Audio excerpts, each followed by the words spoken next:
Hello students, in this video lecture we will discuss about the topic hyperconjugation.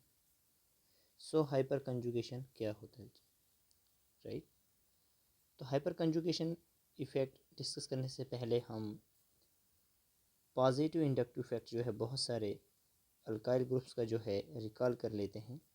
The positive inductive effect of various alkyl groups follows the order.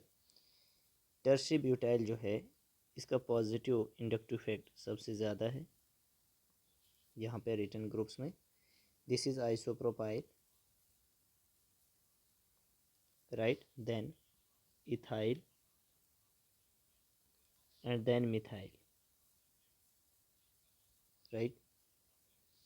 However, if these alkyl groups are attached to unsaturated system, अगर ये alkyl groups हमारे पास unsaturated system के साथ attach होंगे जैसे double bond के साथ, तो इनका जो ये इलेक्ट्रॉन रिलीजिंग नेचर है, electron releasing nature that will get reversed, वो रिवर्स हो जाएगा, राइट. इलेक्ट्रॉन रिलीजिंग नेचर फिर इसका बढ़ जाएगा, इसका कम हो जाएगा टर्शियरी ब्यूटाइल का, राइट. कब? लेकिन जब ये अनसेचुरेटेड सिस्टम के साथ अटैच होंगे. The above electron releasing nature of the alkyl groups gets reversed. This effect is called hyperconjugation effect और this effect is also known as Baker Nathan effect, क्योंकि ये नाम है जिन्होंने इस इफेक्ट का स्टडी किया, राइट. तो देखिए हमारे पास यहाँ पे जैसे ये CH3 है, single bond carbon double bond carbon, तो यहाँ पे देखिए हमारे पास जो ये मिथाइल ग्रुप है, this is attached with this unsaturated system.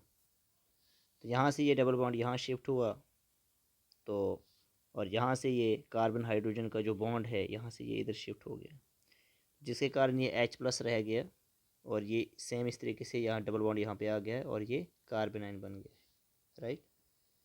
तो इस तरीके से जो ये शिफ्टिंग होती है इलेक्ट्रॉन की, ये जो मिथाइल ग्रुप है वो इस तरीके से यहाँ पे इलेक्ट्रॉन रिलीज़ कर रहा है, ना कि ओवरऑल ग्रुप जो है इलेक्ट्रॉन रिलीज़ कर रहा है. तो इस तरह के इफ़ेक्ट को कहा जाता है हाइपर कंजुगेशन.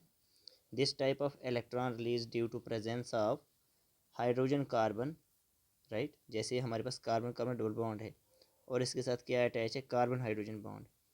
तो इस नेचर के कारण जो इलेक्ट्रॉन का रिलीज़ होता है इसे हम कहते हैं हाइपर कंजुगेशन, राइट. अब हमारे पास जो है जितने ज़्यादा हाइड्रोजन कार्बन बॉन्ड्स जो होंगे अटैच होंगे अनसैचुरेटेड सिस्टम के साथ, उतने ज़्यादा जो है प्रोबेबिलिटी है इलेक्ट्रॉन रिलीज़ की by this mechanism. This electron release will be greater in methyl, lesser in ethyl and isopropyl. और जो टर्शियरी ब्यूटाइल है उसके अंदर जो है हमारे पास इलेक्ट्रॉन रिलीजिंग जो नेचर होगी वो ज़ीरो होगी, राइट. और उसका कोई भी हाइपर कंजुगेटिव स्ट्रक्चर जो है ड्रा नहीं होगा टर्शियरी ब्यूटाइल का, राइट. जैसे हमारे पास यहाँ पे क्वेश्चन जिस तरीके से है,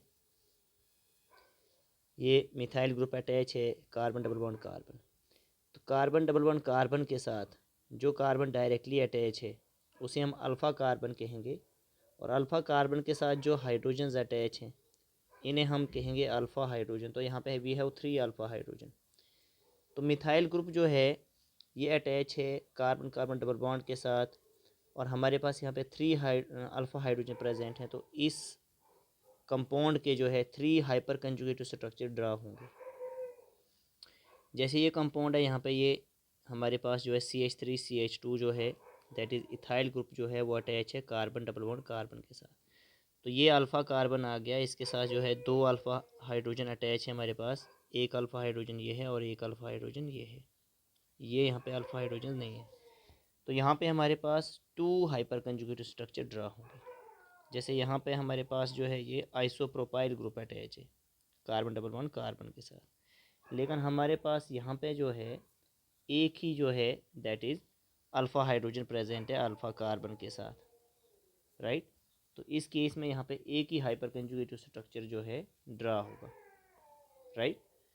और इस केस में देखिए ये अल्फ़ा कार्बन है, यहाँ पे कोई भी अल्फ़ा हाइड्रोजन नहीं है, तो यहाँ पे कोई भी हाइपर कंजुगेटिव स्ट्रक्चर ड्रा नहीं होगा।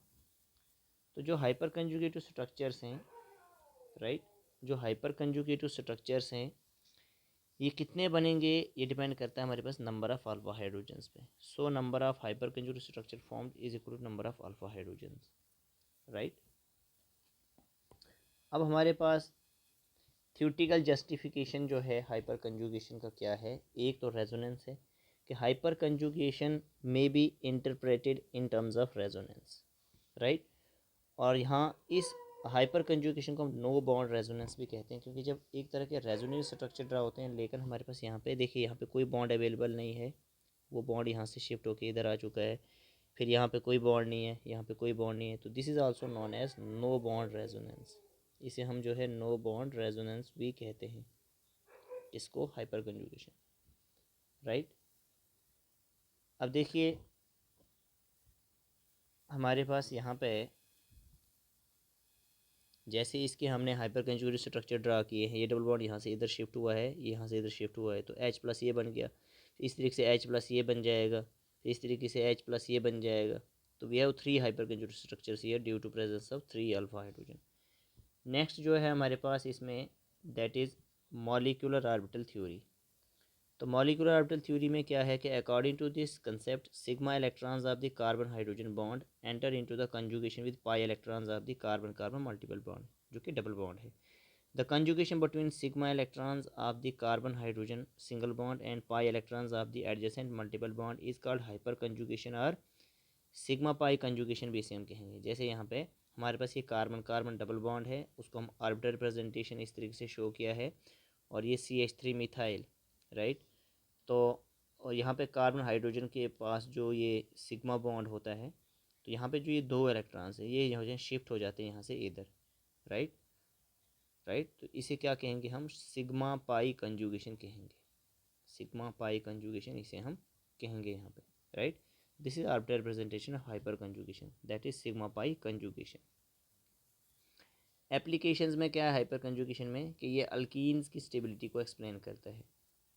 जितने ज़्यादा मिथाइल ग्रुप अटैच होंगे कार्बन कार्बन डबल बॉन्ड के साथ, उतना ज़्यादा हाइपर कंजुगेटिव स्ट्रक्चर ड्रा होंगे और उतना ज़्यादा एल्कीन्स का स्टेबिलिटी होगा। जैसे this compound is more stable then this one, right, क्योंकि यहाँ पे हमारे पास 3 अल्फा हाइड्रोजन ये होंगे, 3 अल्फा हाइड्रोजन ये होंगे, there are total 6 alpha hydrogens, तो 6 hyper conjugative structure will be drawn here. यहाँ पे जो है हमारे पास 3 अल्फा हाइड्रोजन है, यहाँ पे से 3 हाइपर कंजुगेटिव स्ट्रक्चर ड्रा होंगे। तो जितने ज़्यादा हाइपर कंजुगेटिव स्ट्रक्चर होंगे तो वो कंपाउंड जो है उतना ज़्यादा स्टेबल होगा। It also explain relative stability of carbocations and free radical, जैसे this is tertiary 3 degree carbocation, this is 2 degree carbocation, this is primary carbocation, right. तो जितने ज़्यादा इलेक्ट्रॉन डोनेटिंग ग्रुप्स लगे होंगे तो वो कार्बोकेटाइन उतना ज़्यादा स्टेबल होगा, राइट। तो देखिए टर्शरी कार्बोकेटाइन जो है this is more stable then secondary carbocation. Reason क्या है, इस टर्शरी कार्बोकेटाइन में 9 अल्फा हाइड्रोजन है, क्योंकि कार्बोकेटाइन के साथ जो carbon hydrogen this is carbon attach है, दिस इज़ अल्फा कार्बन, और यहाँ पे 3 अल्फा हाइड्रोजन, यहाँ पे भी 3 अल्फा हाइड्रोजन, यहाँ पे भी 3 यानी 9 alpha hydrogen we have total. तो इसके 9 हाइपर कंजुगेट स्ट्रक्चर बनेंगे, यहाँ पे 6 हाइपर कंजुगेट स्ट्रक्चर बनेगी, यहाँ पे कोई भी हाइपर कंजुगेट स्ट्रक्चर नहीं बनेगा। तो जितने ज़्यादा हाइपर कंजुगेट स्ट्रक्चर होंगे तो वो जो है मॉलिक्यूल और कंपाउंड उतना ज़्यादा क्या होगा, स्टेबल होगा, राइट। अब जो है कोवलेंट बॉन्ड का ब्रेकेज कैसे होगा, क्लीवेज कैसे होगा। देखिए जो ऑर्गेनिक कंपाउंड्स हैं इनके अंदर कोवलेंट बॉन्ड्स होते हैं, और इनके अंदर जो रिएक्शंस होती हैं वहाँ पे बॉन्ड की ब्रेकिंग भी होती है, मेकिंग भी होती है। तो breaking of covalent bond occur in 2 ways, homolytic fusion and heterolytic fusion.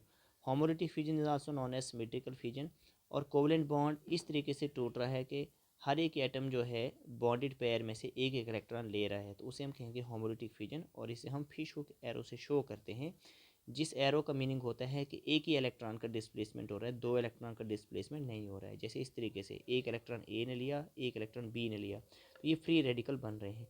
ये जो न्यूट्रल स्पीशीज़ हैं, ए फ्री रेडिकल और बी फ्री रेडिकल, जिनके पास अनपेयर्ड इलेक्ट्रॉन्स है या ऑड इलेक्ट्रॉन है जो होमोलिटी फ्यूजन से बन रहा है, इसे हम फ्री रेडिकल कहते हैं, राइट।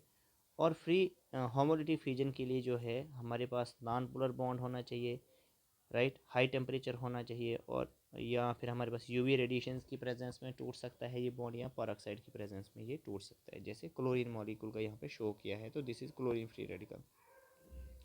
हेटेरोडीटी फ्यूजन में क्या होता है कि जब भी कोवेलेंट बॉन्ड इस तरीके से टूटे कि एक ही एटम जो है बॉन्डेड पेयर ऑफ इलेक्ट्रॉन्स को अपनी तरफ अट्रैक्ट कर रहा है, ले रहा है, जिसके कारण हमारे पास आयंस बन जाते हैं। जैसे बी जो है इलेक्ट्रॉन्स को अंदर लेगा, यहाँ पे बी को भी नेगेटिव चार्ज, क्योंकि बी जो है ज़्यादा इलेक्ट्रोनेगेटिव है, अगर ऐसा है यहाँ पे, इसे हम क्या कहेंगे, हेटेरोडीटी फ्यूजन और आयनिक फ्यूजन कहेंगे, राइट। जैसे हमने यहाँ पे CH3 एक्स में जो है फ्यूजन शो किया, एक्स इट में भी एनी हेलोजन, तो कार्बोकेटाइन बनेगा यहाँ पे हमारे पास, यहाँ कार्बन आयन इस तरीके से बन सकता है, राइट।